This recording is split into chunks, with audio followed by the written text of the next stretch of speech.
the public has the right to know specifics about, a lot of these technical questions that keep being asked. What's in the dispersant? What's the effect of the dispersant? And I think it's no different than any scientific inquiry or any event at all. And it not so much, it shouldn't have anything to do with a catastrophe like this or a tragedy like this. Any type of research or, question about an impact from whatever source, what the scientific community doesn't always do well and should do well is to explain it to the public. Okay, and it's not that we're talking down to the public at all, but we tend to, as scientists, use 50-cent words, that mean a lot to us, but the public has no clue. And it's really, I say insulting. It shouldn't be that way. We need to. The public is very important. They support scientific research. They support, a good quality of life. We all should have that.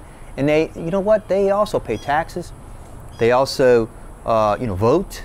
Okay, and they should have the courtesy of a well-reasoned and clear statement of fact about the impacts that have been experienced by this, what we know as a scientific community about what those impacts are, what we reasonably assume we can do to ameliorate them, or now you go using a 50-cent word, mitigate them, another 50-cent word, reduce them, fix them, and what we should do to try, most importantly, to try to prevent something like this happening again.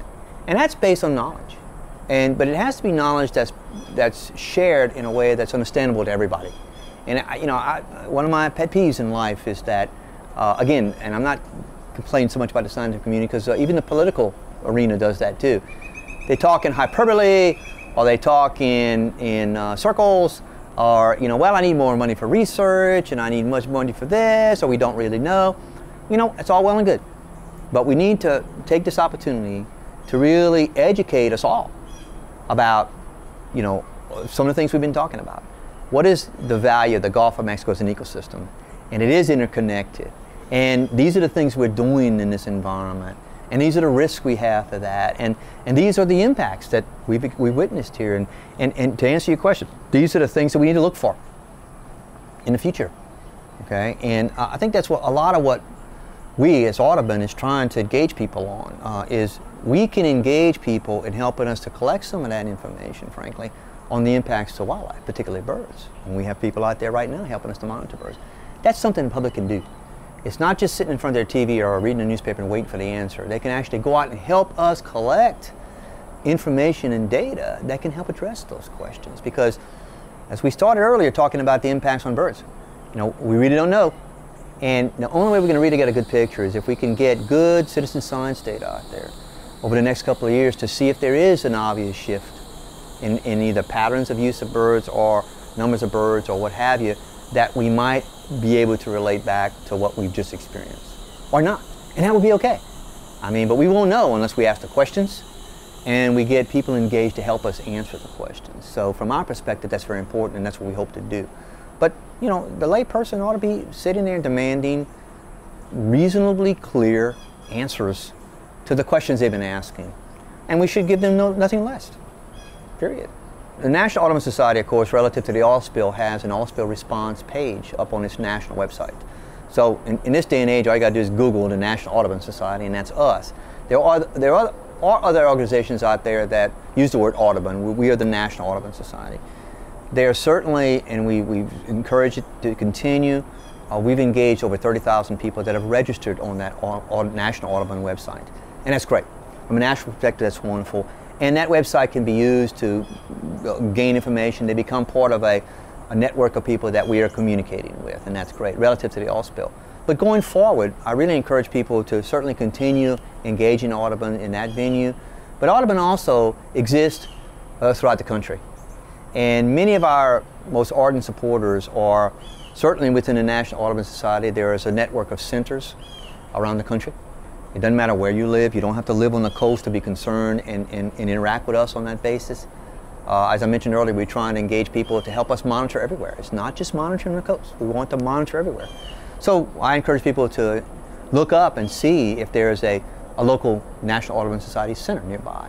or a state program. There's 32 states in the Union that have a state program of the National Audubon Society.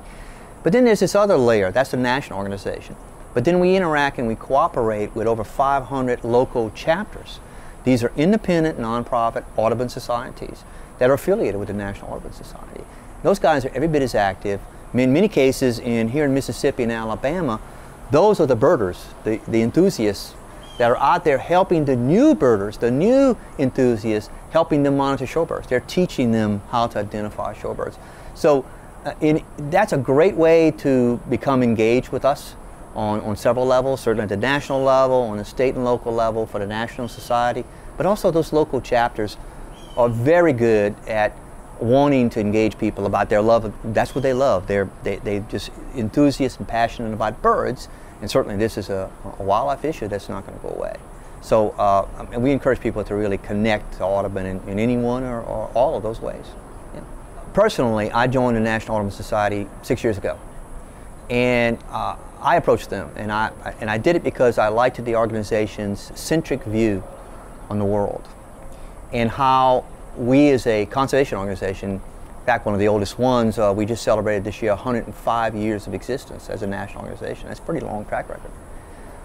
What I would tell people is that, certainly the National Audubon Society prides itself, as I do, on trying to address any issue, this one no different, in as centric way as possible.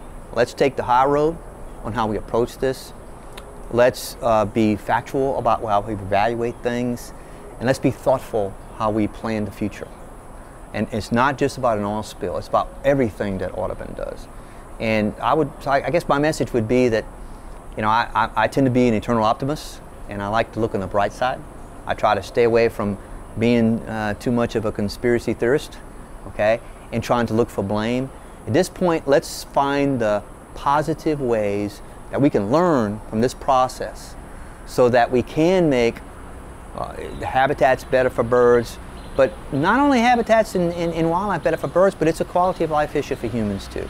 And again, that's what I love about the National Audubon Society. We tend to be in that middle of that road, and we try to bring our members along with us and try to engage them in several levels to help us address those issues and improve the quality of life, not just for humans, but for birds and wildlife as well.